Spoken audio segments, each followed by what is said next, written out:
প্রচন্ড চিৎকারের সাথে প্রশংসা এবং খেজুর গাছের পাতার মাঝে অভূতপূর্ব আনন্দের মধ্য দিয়ে যিশু জেরুজালেমের মধ্যে প্রবেশ করেন, যা মানুষের ইতিহাসে এক অন্যতম গুরুত্বপূর্ণ সপ্তাহ হিসাবে পরিচিত। ইতিহাসের এই ঘটনাটি আমাদেরকে দেখায় উদ্ধারকর্তা প্রভু যীশু খ্রিস্ট কেন এই পৃথিবীতে এসেছিলেন। যিশুর এই বিজয় যাত্রাকে ভালোভাবে বোঝার জন্য আমাদেরকে একটি গুরুত্বপূর্ণ ঘটনাকে জানতে হবে, যাকে নিস্তার পর্ব বলে।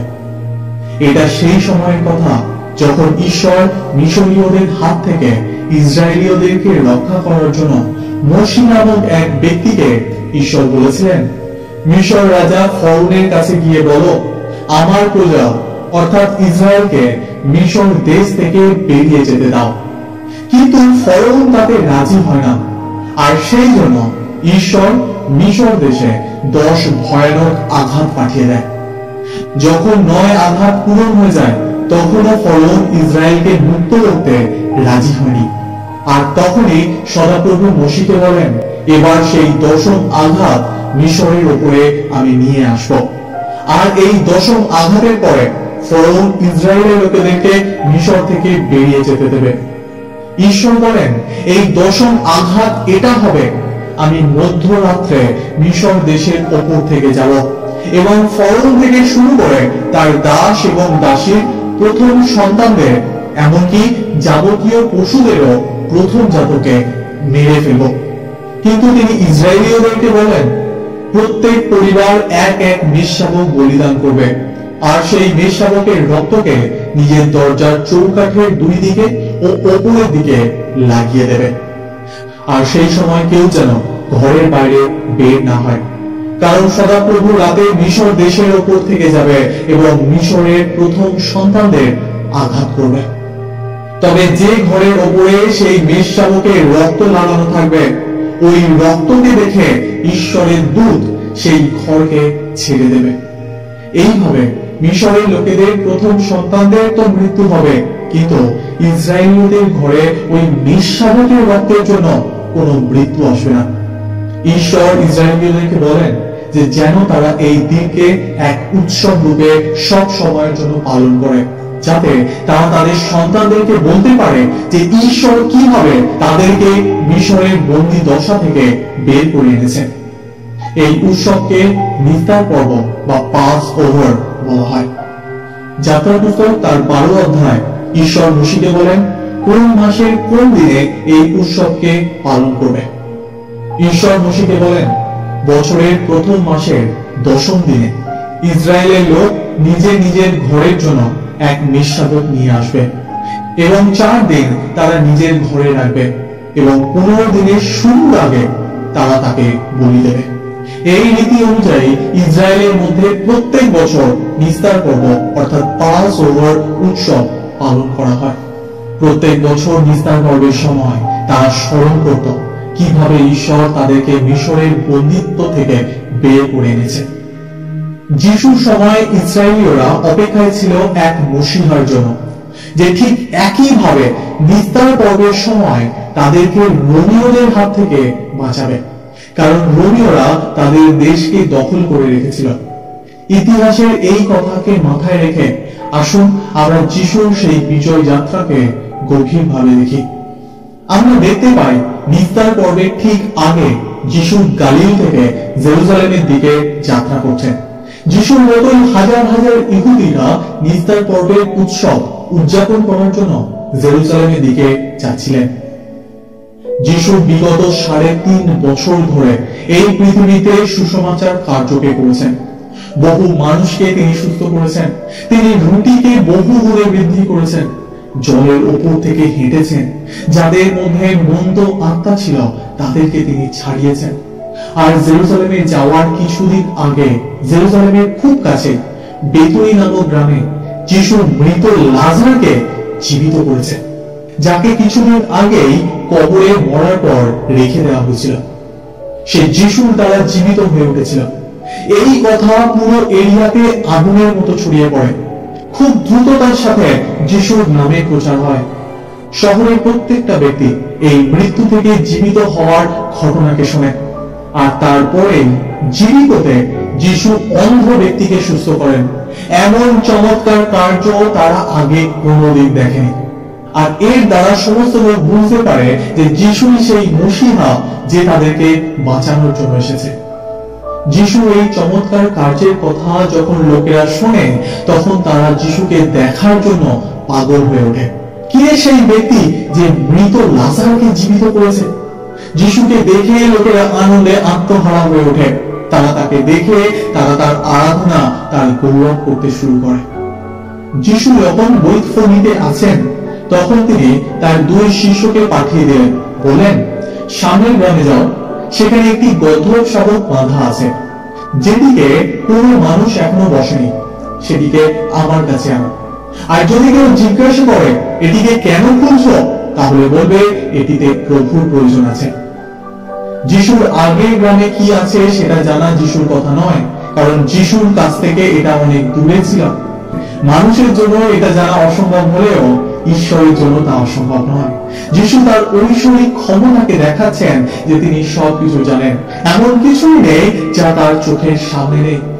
যিশুর শিষ্যরা যিশুর কথা শুনে এগিয়ে গেল এবং সেই গ্রামে তারা দেখল যে এক গর্ধব শাবক বাঁধা রয়েছে। আর তারা যখন সেই গাধাকে নিয়ে আসতে গেল, তখন গাধার মালিক তাদেরকে জিজ্ঞাসা করল, তোমরা এটাকে কেন নিচ্ছ? তখন তারা বলল, এটাতে প্রভুর প্রয়োজন আছে। প্রথমে মনে হচ্ছিল তারা যেন ডাকাতি করছে, কিন্তু তারা যখন বলল এটাতে প্রভুর প্রয়োজন আছে, তখন সমস্ত কথাবার্তা বন্ধ হয়ে গেল। কারণ যখন তারা শুনলো এটাতে প্রভুর প্রয়োজন আছে, তখন তারা নিজের ইচ্ছাতে সেটা দিয়ে দিল। কত আশীর্বাদের, তাই না, যে তাদের কাছে এক গাধা রয়েছে যেটার প্রভুর প্রয়োজন রয়েছে। তারা আনন্দের সাথে সেটাকে দিল। যিশু যখন সেই গাধার পিঠে চড়ে জেরুজালেমের দিকে যাচ্ছেন, তখন লোকেরা তাদের কাপড়কে রাস্তায় বিছিয়ে দিতে থাকলো, আর দু হাত তুলে খেজুর ডাল নিয়ে উচ্চ স্বরে আনন্দের সাথে, উল্লাসের সাথে বলতে লাগলো, হোসানা, প্রভুর নামে যিনি আসছেন, তিনি ধন্য, ধন্য ইসরায়েলের সেই রাজাধিরাজ। এই গাধার উপরে চড়ে আসা কোনো সাধারণ বিষয় নয়, কারণ এই বিষয়ে পুরনো নিয়মে আগে লেখা রয়েছে, তোমাদের রাজা গাধার পিঠে চড়ে আসবে। হে সিয়ন কন্যা, খুব আনন্দ করো। হে জেরুজালেম কন্যা, জয়ধ্বনি করো। দেখো, তোমার রাজা তোমার কাছে আসছেন। তিনি ধর্মময় ও বিজয়ী, নম্র ও গাধার পিঠে চড়ে আসছেন। এই ভবিষ্যৎবাণী করা হয়েছে যিশু এই পৃথিবীতে আসার 500 বছর আগে। সেই মসিহা আসবে, আর সেই মসিহা গাধার পিঠে বসে আসবে। আর তোমরা জয়ধ্বনি করো, কারণ তোমাদের রাজা তোমাদের কাছে আসছেন। যখন তারা যিশুকে গাধার পিঠে দেখল, তারা বুঝলো যে যিশুই সেই রাজা যার বিষয়ে পুরনো নিয়মে লেখা রয়েছে। এই ভবিষ্যৎবাণী আমাদেরকে বলে না যে যিশু সাদা ঘোড়ার পিঠে চড়ে আসবে। এই ভবিষ্যৎবাণী পরিষ্কার রূপে আমাদেরকে বলে যে তিনি গাধার পিঠে উঠে আসবেন। কিন্তু যখন যিশু দ্বিতীয়বার এই পৃথিবীতে আসবেন, প্রকাশিত বাক্যে লেখা রয়েছে যে তিনি সাদা ঘোড়ায় বসে আসবেন। তিনি এক যোদ্ধা রূপে আসবেন। তিনি আসবেন এই পৃথিবীর উপরে তার রাজত্বকে স্থাপন করার জন্য। আর এই পৃথিবীর সমস্ত মানুষ, সমস্ত লোক যিশুর সামনে হাঁটু মুড়ে বসবে এবং মুখে স্বীকার করবে যে তিনি একমাত্র প্রভু। কিন্তু এটা সেই সময় নয়। এই সময় তিনি এসেছেন এক নম্র ভাবে, গাধার পিঠে চড়ে।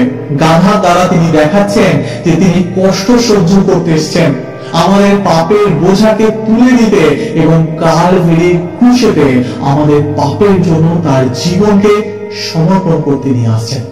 যিশু যখন গাধার পিঠে চড়ে জেরুজালেমের দিকে যাচ্ছেন, তখন লোকেরা হোসান্না, হোসান্না বলে উল্লাসের সাথে চেঁচাতে থাকে। হোসান্না মানে এখন বাঁচাও, সেফ নাও। আমরা ইহুদিদের ইতিহাস দেখেছি। যিশুর সময় রোমীয়রা ইহুদিদের সমস্ত বিষয় কন্ট্রোল করছিল। যিহুদিরা এক প্রকার বন্দী ছিল, আর তারা প্রার্থনা করছিল, তারা চিৎকার করছিল, এখন বাঁচাও, এখন বাঁচাও। তারা মনে করছিল যে যিশুই সেই মসিহা যে তাদেরকে রোমীয়দের হাত থেকে বাঁচাবে। তারা জাগতিক এক রাজাকে খুঁজছিল, কিন্তু তারা বুঝতে পারছিল না যিশু এই পৃথিবীতে আসার প্রধান কারণ তাদেরকে রোমীয়দের হাত থেকে বাঁচানো নয়, কিন্তু যিশু এই পৃথিবীতে আসার প্রধান কারণ ছিল মানুষদেরকে পাপের হাত থেকে রক্ষা করা এবং তাদেরকে উদ্ধার দেওয়া, মানুষের জীবনের প্রধান শত্রু মৃত্যুকে পরাজিত করা।